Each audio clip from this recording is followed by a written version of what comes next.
What's up, what's up? This is RPG, IFBB Pro Ron Gordon with Chris Psycho Lewis. It's been about a year since we did some filming, guys. I suffered an injury last spring to my tricep. Went through the surgery, rehab process, and basically had a down year from bodybuilding outside of actually coaching people. Now I have my sights set on competing again. I talked with Chris last week here at the body shop. I have my sights set on doing the Indy Pro 2021. This is the first time I've actually made some type of public announcement about doing a show ahead of time. So it's a little bit of new territory for me. This year, I want to be a little bit more transparent with my journey. I know that's a dramatic term, but basically, I just want to be more open about what's going on during prep. It's going to be some more posing footage, sharing with you guys my diet changes.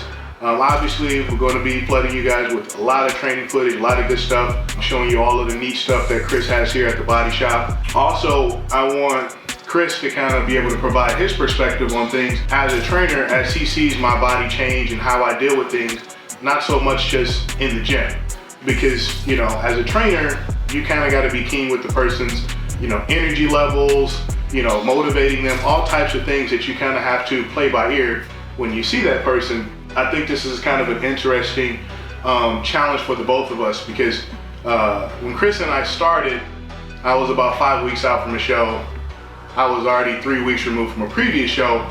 So I was kind of upstream, and I'm sure Chris would tell you as a trainer or whatever, that's not when you want to get with somebody. Everybody wants to have something when they shop for the groceries and they have them from the beginning. We made the most out of it, and right afterwards we went into a traditional off season. We were making a lot of great progress. I had some consistent workout partners and we're putting things together, and you had some setbacks, you know, things that typically happen to everyone in bodybuilding. So I'll let Chris tell you about the new things that's been going on with him, what he expects as we try to get ready for this prep. All right, thank you, Ron. Like you said, we're in a new gym, new facility, but it's 90% old school equipment. I like the old school feeling. Ron is the actual first pro athlete that's gonna come in and actually prep for a show here at the body shop. I'm very excited about that. It's a collection of all of the equipment that I like to use. So I'm gonna be training Ron 3 days a week, and that some days he can do things on his own. And I like doing that because I can get feedback, and then I can like kind of tailor make my workouts upon what his feedback from when he trains by himself. I haven't documented a full prep in many years. But as you know, the ones I did document were monumental. I think nothing's gonna change here with Ron. He's 100%, he's healthy, he's ready to go. So I'm very excited to see what the future holds for him at the Indy Pro. He spoke with his coach, Abdullah, got the thumbs up. I took a look at him last week in the posing room, which we're gonna do again today. Coach, the client, the trainer, we're all on board, and I think it's gonna be a very, very good outcome. And so again, tune in. Chris's huge word that I like to echo is transformation. And I know people hear that, they'll probably see stuff on social media and just like before and after pictures. But one of the things, again, I want to bring you guys into is the transformation of a person's mentality. What a person's short-term goal is when they're 16 weeks out from a show to 12 weeks. How that mentality changes from 12 to 8 weeks. And then when you get from around 6 to 2 weeks out, to me, those are the toughest weeks of prep, because you're going to be doing the most training, the most output, and your food is constantly being toyed with and dropped and moved. I think those last 2 weeks at that point, you know, you're not going to be reinventing the wheel. You're going to be putting the fine tuning and touches on things that can actually translate with you on stage. So it's just going to be fun. Like I said, transforming the mind and the body. Like I said, brand new facility here. I'm a little anxious. I have been doing my own thing, training here and there, but there's nothing like training with Chris. So I'm just going to do my part, bring the intensity, and get it going today. So we got a little chest action, and see what I got.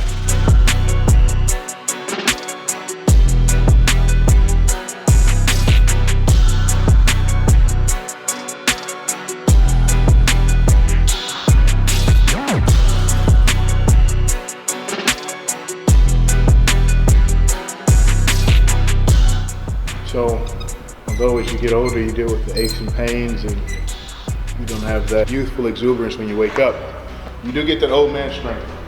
So it's a trade-off. You just don't know when it happens.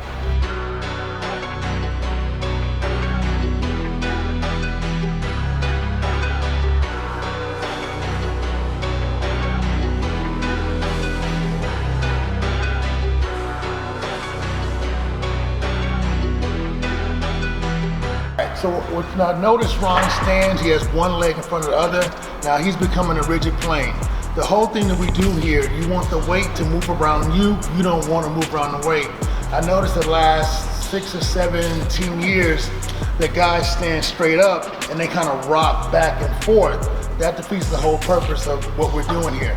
The weight moves around you, you don't move around the weight. Most of the time, I will always start with a cable. It doesn't matter what body part it is, if it's legs, hamstrings, calves, bicep. And I like to warm the muscle up. I like to get the joint and the muscle warmed up. Because sometimes the bodybuilder can actually feel good in the actual muscle, but the joints are cold and sluggish, and that's when injuries can occur. So what I like to do is, we're pyramiding up in weight, meaning going heavier each set. I'm keeping the rep range right around 15. As you see, I'm having him pause it, squeeze it, and I'll pat his chest, making sure that he's actually getting a contraction in that. So I'll do that for several reasons, to make sure the muscle that I want is actually working, and to make sure he's full of carbs. If the muscle starts to get soft at the latter part of the workout, I know to kind of back off, because now we're defeating the purpose. So as long as he has glycogen in the muscle's getting hard, he's full, the muscles are firing. That's what the padding's for, is touching for. The pause is just buying more time to put more growth and change. Right now, I'm trying to keep everything like even keel. Like I said, have some anxiousness getting back. And you know, it's just like when you play a sport, you get back out there, especially you coming off injury or something, the first thing you want to avoid is doing too much so you don't hurt yourself again.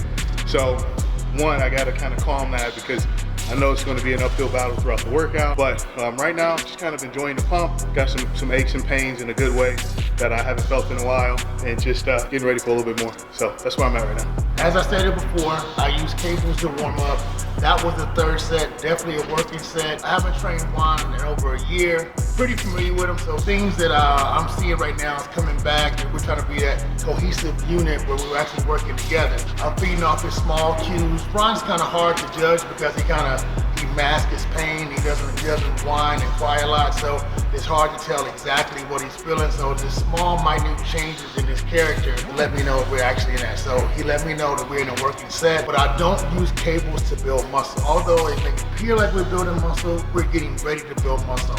I'm trying to get all the chest firing, the front delt is firing, but I want more chest than front delt, no triceps, and he's actually sweeping out and coming in, pause, and then open, close, no momentum, all getting ready for the muscle build. Once Ron is warmed up, which he's officially warmed up, I don't want him stretching out. I don't believe in stretching during the workout. Maybe in the beginning a little bit, but after that, because it's like blowing a balloon and then you let all the air out every time you take a breath. No, you blow it, you squeeze it off, you blow it.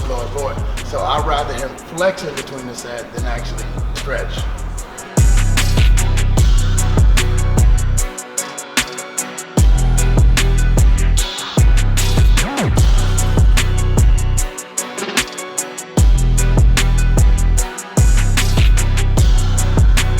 We're dropping into another fly movement. We're on dumbbell incline flies. The most important part about a bodybuilder's chest is going to be that upper chest. That upper chest what ties into the shoulder. Even when he does his side chest, even when he does his front lat spread, the upper chest is the most important. So I spend a lot of time on the upper chest. Now, why flies and why not go straight to press?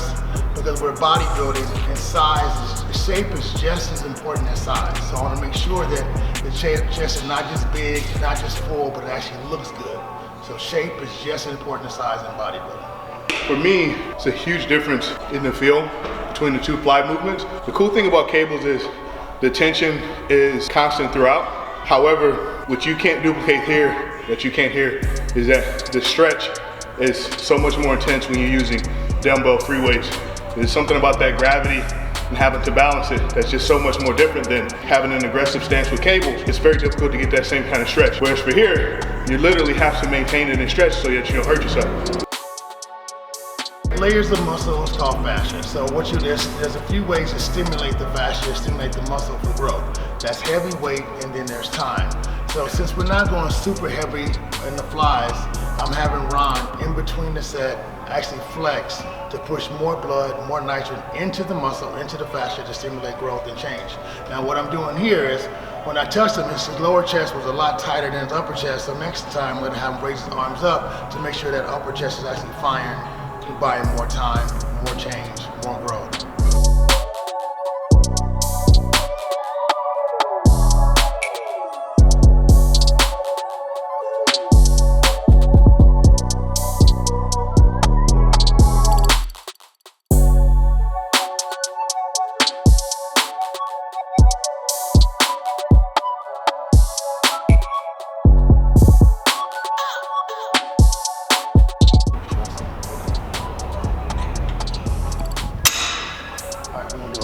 All right, so what we're gonna do with the blast here. If Ron was 100%, I would bring this down low as possible, but I don't want to engage too much of the tricep. So what I'm gonna do, I want to try to keep the weight light as possible. That's another reason why I did 2 sets of flies first. That way his chest would be totally exhausted. So I wouldn't have to put 4 and 5 plates on here to get an effect. But what I'm trying to do now is, he's gonna take his hand off. He's gonna right here, drop it down here.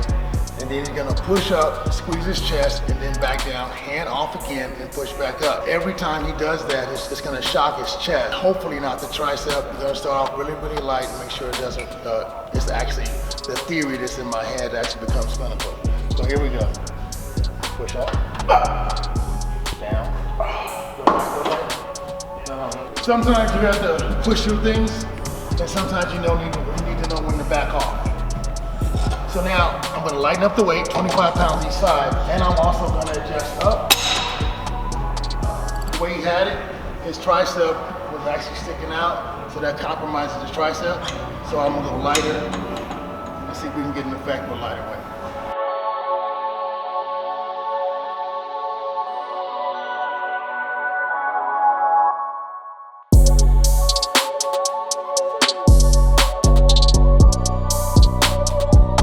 You guys are seeing this happen in real time. I don't really know what's gonna happen, meaning as far as like, this is our first chest workout in a year, and you guys are seeing how I'm gonna find out and we're gonna maneuver and make things happen. So right now, some questions need to be asked. So was that more chest or more tricep? It was mostly chest. It's just that very last part of the lockout where the tricep is fighting back, but not from a pain standpoint. It's just kind of pushing through the scar tissue. Trying to open up. Yeah. Normally when you tear something or you get stabbed or whatever, it creates scar tissue. And now a lot of times that will bind the muscle. So that's where most of you get rehab and make sure it's actually stretched up and get the mobility back. So now we're fighting 2 things. Now most bodybuilders, the bigger they get, the more cumbersome they get, and they kind of push themselves into one direction. The range of motion starts shortening. So as you see, like with Ron, when we started doing behind neck shoulder press, it's not even the weight, it's him getting his arm back far enough to get his hand back on the bar, and that's just from muscles, getting tight and need to be opened up. So what we're gonna do now, I'm gonna adjust, leave the weight the same weight, but we're gonna go just shy of locking out, and then we're gonna rehab the tricep on another day to actually stretch it out, but I don't wanna stretch it out while it's under a load. Yeah. Like I was saying, that's kind of the difficult thing when you kind of work through it, because obviously the strength needs to be built, but even if I'm at home with no weight and I'm doing the same thing with both, this one I have to focus and push through to open up, to get through that last part, because this is kind of the comfort spot where it wants to stop, and I have to mentally push through like I'm actually working out to get it here, whereas this arm is just kind of like whatever. This arm needs to be told what to do. When you sever the tricep, you're actually pulling a portion down that was never meant to go that far, and now you're telling the body to grow the muscle or the tricep longer than it was, because that portion that is damaged is now in the trash can. So that's kind of what I'm going through now. But like Chris said, a lot of times when that portion of a tendon is pulled down, it comes back stronger because it tends to be a little bit thicker than it previously was. So just little growing pains. I need some more blood in the upper chest, so I'm gonna try something a little bit different. So lighter weight, so we're gonna actually use a plate, have Ron push up, and get that front delt and that upper chest activated. This is something I've never done around before. Him moving around and that elbow getting a little bit tired, so I need to take as much pressure off as possible, but I need to complete the workout right now.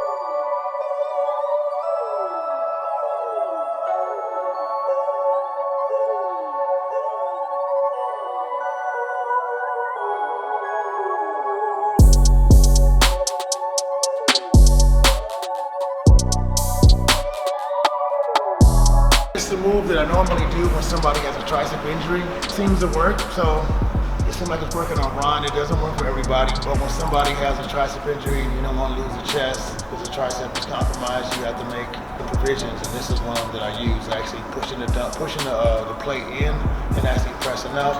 And it also has a lot of the front delt. Now I wouldn't start off with this because it's too much front delt, but once the chest is actually pretty exhausted, I think it's safe to do that. A lot of people call it like the other variations like a champagne movement, but this is a lot better because the champagne requires the individual stability. To know what I'm talking about is basically when you take two dumbbells and they're really close together or touching. That's kind of a champagne. But the problem is with this one, my tricep can still borrow from my strong arm when I press up because it's just one singular plane, which is a lot better, a lot more stable for me than a champagne where, you know, if this slips or whatever, then my tricep is on its own. So getting a great pump, and at this point my body really doesn't know how heavy any of this stuff is. It's just recognizing stress.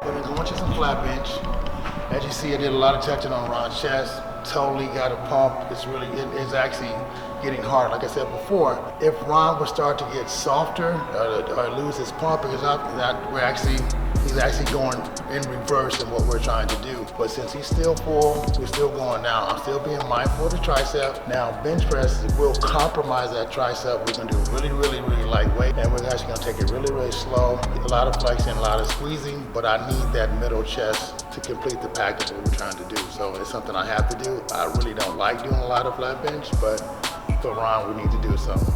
A lot of pros, we really don't have flat bench as a staple in our routines, primarily because it's an inferior exercise to what we're trying to do. Can it build the chest? Yes, but bodybuilding is about efficiency, right? So if you want to build the chest in the best way while minimizing injury, bench press is typically not the best form of exercise. Now, there are some bodybuilders who developed an incredible chest from bench press, like Kevin Levrone. However, he also suffered an injury through bench pressing, so it's give and take with it. It probably is the exercise where you can move the most load, but it's give and take with it primarily because of the position that it puts the shoulder joint and the transfer of the muscle across that plane. Kind of an unnatural way to kind of press because you're either here or you're here. In either case, the bar is still straight, and that's gonna put you in this tight spot.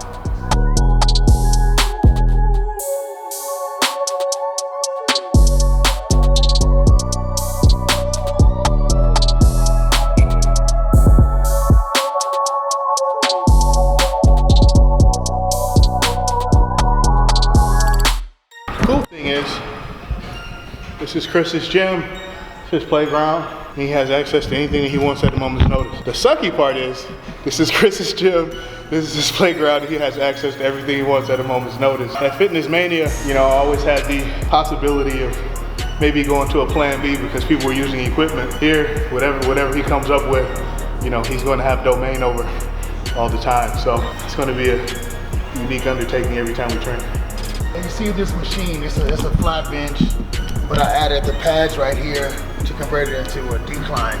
So as you see, Ron's hips are gonna be forward, and then he's gonna push with the heel of his hands to get that under part of the pack. We don't need to do a lot of decline because most people have a really good lower chest. His middle and upper is gonna be the issue. But if you notice Ron, when he pushes out, he's not only squeezing the lower chest, he's also squeezing the upper too, and just to complete the package. But these pads right here is converted into an actual decline bench instead of a flat.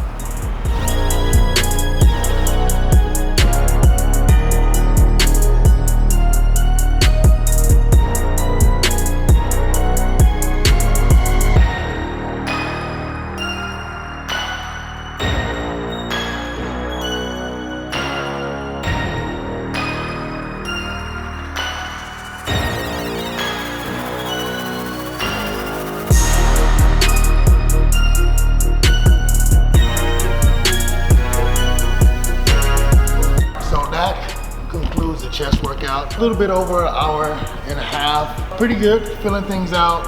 When Ron, like I said before, he's trying to grow into the show, so on chest and body parts like that, it's not gonna be too many supersets. I'm gonna give him a lot of rest in between. I want him to preserve the glycogen, the muscle stayed hard throughout the entire workout. I like that. He's not catabolic, so we're gonna take a look at him in the posing room and see what we gotta work with, and give him a good assessment, and then you guys get to see a preview of what we're gonna do here and how we're gonna change it.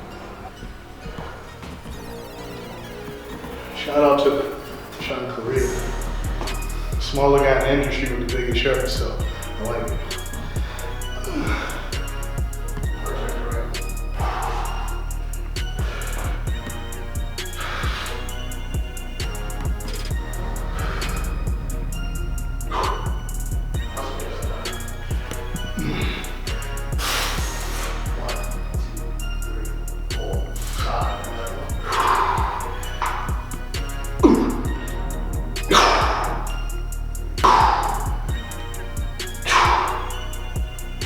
A little bit fuller than last week, I think.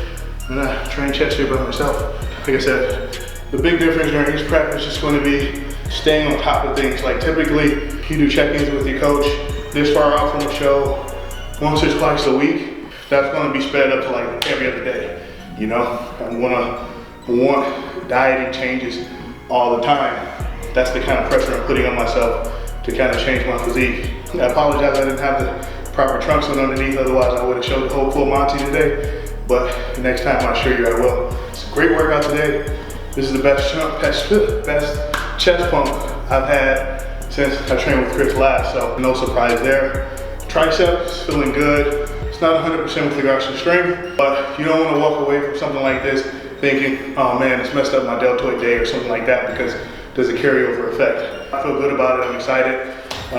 Tomorrow we got hamstrings. Hopefully I sleep like a baby and come on in here and get the job done tomorrow. And that's pretty much it. Again, thank you guys for tuning in. Update you guys as much as possible, so much more than last year. And wish me luck with my little journey or preparation. So RPG and Psycho Lewis at the body shop. Indie Pro, here we go. Okay, sometimes I look at Ron before, sometimes I look at after, sometimes I go weeks without looking at him. I really didn't want to see his legs today because he's so full in the upper body, they're gonna look like trash and look like garbage. So as his chest is totally bumped, it's totally engorged with blood and nitrogen, and that's what we want. So when I look at him, I'm looking at of course, the actual body part that we worked, and I'm looking for other things we need to do as well. So chest, front delt, firing looks really, really good. Body fat is right where it needs to be. In fact, he's actually leaner than I would like him to be at this point. Hopefully, I feel it gives him a little bit more food. He's definitely gonna, with the high intensity training and what we're gonna do here, I'm pretty sure his body can process and handle the load. Our body looks great. Things we need to work on. We need to get the triceps, lower lat, his back, and his mobility in his shoulders. He's so cumbersome from being so big. You know, it's hard to get his shoulders back to where he needs to be. But overall, very, very, very pleased with what we get to work with. And like I said before, I never got a chance to work with Ron at this such high of a weight and a calorie surplus, and it's gonna be exciting. So, hey, tune in from the body shop. Thank you guys for watching. Hope you learned something, help you build your arsenal, and come by and visit 225 PCH in Redondo Beach, California.